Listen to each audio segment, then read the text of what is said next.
Hey folks, and welcome back to another episode of This Is Safe City. My name is Gerry and I'm a human-centered service design practitioner based in the beautiful city of Dublin, Ireland. And today on the show, I'm delighted to welcome Ali Fawkes from Humanly in London, and we're going to be talking about lots and lots of wonderful things. Now, I caught up with Ali at the SD and Gov conference where Ali was also speaking, and we really wanted to focus on a few different things. Now, this conversation with Ali is a powerful one, and we talk about her journey from fine art and special education into service design, and how that diverse background became her superpower in the design world. I love it. We also dive into honest reflections on feeling like an imposter when stepping into design for the first time, and how she learned to embrace the label designer on her own terms. And finally, we explore something deeply important but often overlooked: how to design safely. This is something that Rachel Deacon spoke about in her keynote at SD and Gov, but we echo that conversation in this conversation with Ali today as well. Ali shares how Humanly has built a strong safeguarding and trauma-informed practices into their work, ensuring the safety of both the research participants and the practitioners when tackling sensitive social issues. It's a thoughtful, inspiring and grounded discussion that reminds us that great design isn't just about creativity. It's about care, it's about empathy, and ultimately it's about responsibility. If you like today's episode, please do like and subscribe and do all the usual things that I ask you to do in this podcast. Ali is fantastic. I know you're going to love Ali. Please do connect with her on LinkedIn if you like this episode. She's more than happy to share any of her insights. I know it's a good one. Let's jump straight in.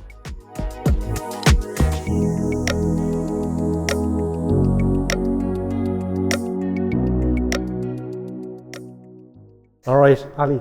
How's it going? Good. I've got to know you this week. Yep. We're here at SD and Gov. It's been one of the best design conferences I've been at in a very long time, mainly because it's focused on social impact, which is a great segue for you. Yes. So maybe tell us a little bit about your role, where you're at and what you do. Yep, so I'm Ali. I'm Head of Social Innovation at Humanly, which is a small human-centered design studio for social impact. With Jenny Parker. With Jenny Parker. It's Jenny Parker's studio. Yeah. But I've been there since it started back in 2017. So yeah. Brilliant. I remember when people used to say it's just a small agency, and I would almost feel like it was devaluing it, but I actually believe I'm a single person with a load of associates. Yep. And I actually believe that's a superpower. Yes. And speaking of superpowers, I want to talk to you about your background. Yes. Because, believe it or not, this is the third time we've tried to record this episode, which gives us a little bit of an edge because I've done 10 minutes of this episode before, and I know your background is what I would describe as highly interesting and really, really brilliant to see people crossing over into the world of service design. But maybe we'll let you tell your own story. Where and what did you study? So initially I studied fine art painting. Well, I mean, actually I've studied everything. Costume construction, fashion, fine art painting. I was a bit of a university hopper. Could never find something that I that I stuck at. But yeah, eventually graduated with fine art painting. Nice. Where did you do that? In Leicester? No, that was University of Kent in the end. Right, very nice. After Kingston and Central School of Speech and Drama, I ended up at Kent. But then I went to the University of Cambridge to study to be a secondary school art teacher. Right. But I never actually taught in secondary schools. After I qualified, I went straight into working in special schools and teaching art to children aged 2 to 19 with special educational needs, disabilities. And then I studied for a master's in special and inclusive education. Right. And worked in special and inclusive education for a while, specialised in working with kids with very complex needs, communication challenges, and how sort of art can be used as a way for people who don't necessarily have verbal communication or any formal communication to communicate and express themselves. Fantastic. Then I worked with adults, ended up as Asperger's Syndrome Project Officer at the University of Cambridge, and then got brought into a project that Jenny Parker was the designer on. It was a project to design a digital product for people with learning disabilities. Yeah. And she had been brought in as the designer, but said she wanted somebody with sort of expertise in working with that group Lived of people, experience. so that because it wasn't an area she'd worked in before, and I was brought in to provide that. Oh, we worked together for like a year, 18 months on that project. And yeah. So there's two angles that I'm really interested in. One is your background and why I believe that's a superpower. Yep. To bring those new dimensions to the design, craft and profession. And the second thing is your own journey. Yeah. About, moving from career to career. Because I speak to a lot of people and they're like, I couldn't possibly move. I studied psychology. And I'm like, that's a perfect way to enter into human-centered design and service design. Yeah. But going back to the first question, how have you found the entering into the world of design, like working alongside Jenny, and what was that kind of transition like? So initially, Jenny would describe me as resistant. Yeah. I resistant. How so? Well, it was totally new to me. So human-centered design, totally new to me. Yeah. I thought I knew what I was doing. Like, I thought I knew how to do research. Because you've been doing it for a while, had you? Yeah, I've been doing it for a while. I thought I knew how to do research. I thought I knew how to work with people with learning disabilities. I thought I knew this stuff. I'd been employed to do this stuff. And then through this project and through applying human-centered design and design research with this group, I learned that I'd been wrong about a lot of stuff. Right. And a lot of ways that things are done, sort of historically or traditionally, that are seen as the way things are done, actually aren't the best way that they could be. And it's just sort of an area where human-centered design's never really kind of ventured, because it is challenging. But by me and Jenny brings the kind of design expertise and had all of those skills, and by being able to collaborate and put that knowledge together with kind of what I had and those skills, we were able to develop a way that meaningfully involved people who had never really been involved in any of these sort of processes before, and actually genuinely get to understand what people needed, wanted. Nice. Challenge some of these really long held beliefs around what people wanted, how people needed things to be done, which was amazing. And it was a huge eye-opener for me. And I also think it helps me up till now, because it's not like I've always been in human-centered design and came into it going, well, yes, I know this is fantastic. I came into it almost resistant and learnt how amazing it was by having my knowledge challenged. Yeah. Which means that when I meet people who are going through it for the first time and are kind of experiencing that same thing, or are sort of sceptical about how can this possibly work, just step into it. I can sort of go, look, I understand how you feel, because I've been there. I thought it was a bag of shite. It's okay. It's okay. It's okay. It's okay. Just sit with it. Just see what happens. Trust the process. Yeah. I understand that it's really... I know they all look crazy with their glasses and stuff, but it's okay. It's okay.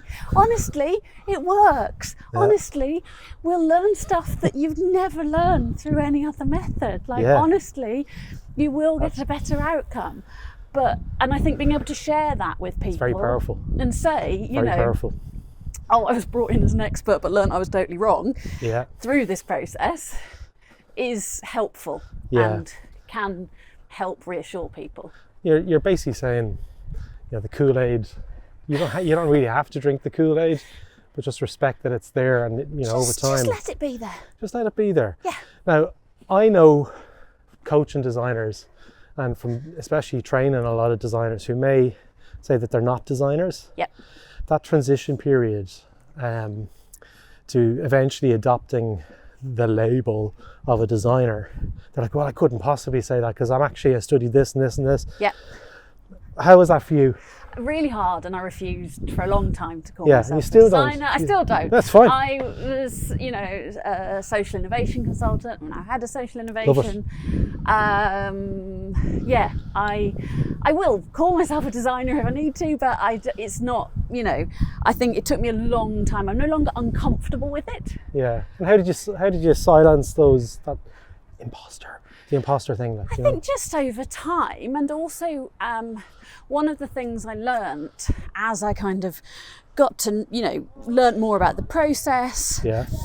Through that, initial project and all those that have followed, I always refer to that initial project as being like my apprenticeship, because actually we were very fortunate. Probably similar, yeah. It was an incredibly lucky project in that we were we were able to go through the entire process properly, which is not that, common. Was interesting. Was really interesting, and I've lost my train of thought. No, it's okay. Like the transition into the world and being calling yourself a designer, it's one of those stepping stones that some people step into straight away, and they're like, yeah, I'm cool, I'm happy to adopt it, and then. So what I learned through that was that actually I'd been applying some of these approaches in previous work, just not knowing it, not knowing what that was called, not knowing that I was iterating, prototyping, adapting. Yeah.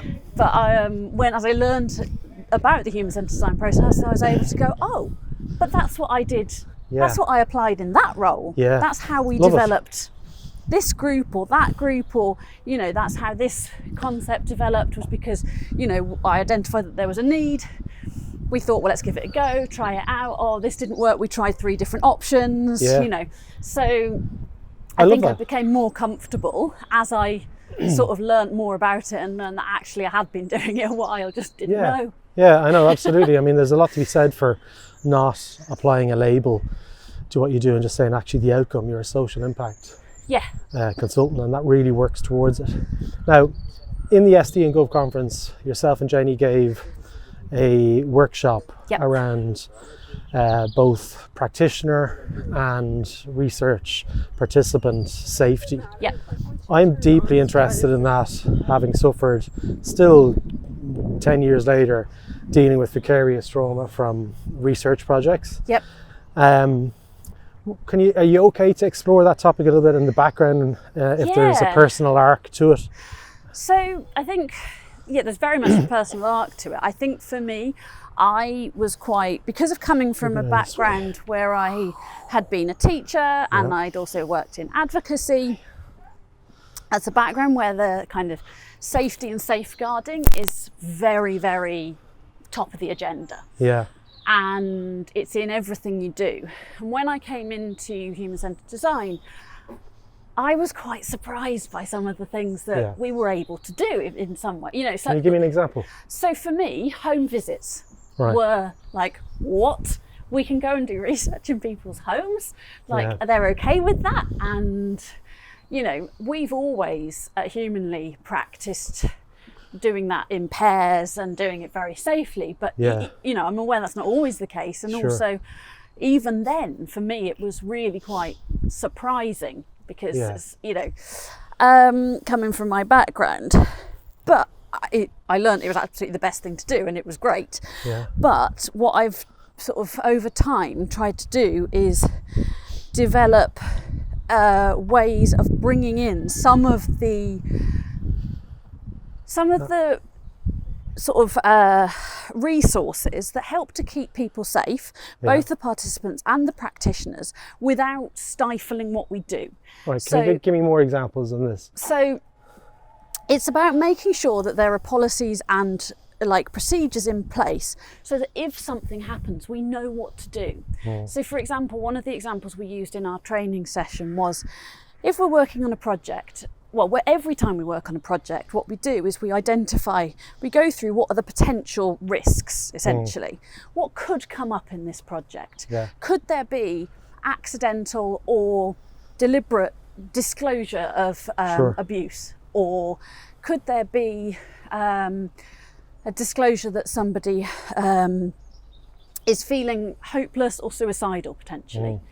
And if that comes up, what are we going to do? What's the... Because it's not, as a practitioner, there's nothing worse than being in a situation where something comes up and you don't know what to do. Yeah. If beforehand we've identified all those risks and we've planned out what we're going to do in those situations, you're not having to think in the moment, and there's no stress on you, because you're going, okay, I know what I do in this situation. So for example, where we did identify that there was a reasonable possibility that people might be disclosing that they were feeling hopeless or suicidal, we had everyone had training around that and around suicide prevention.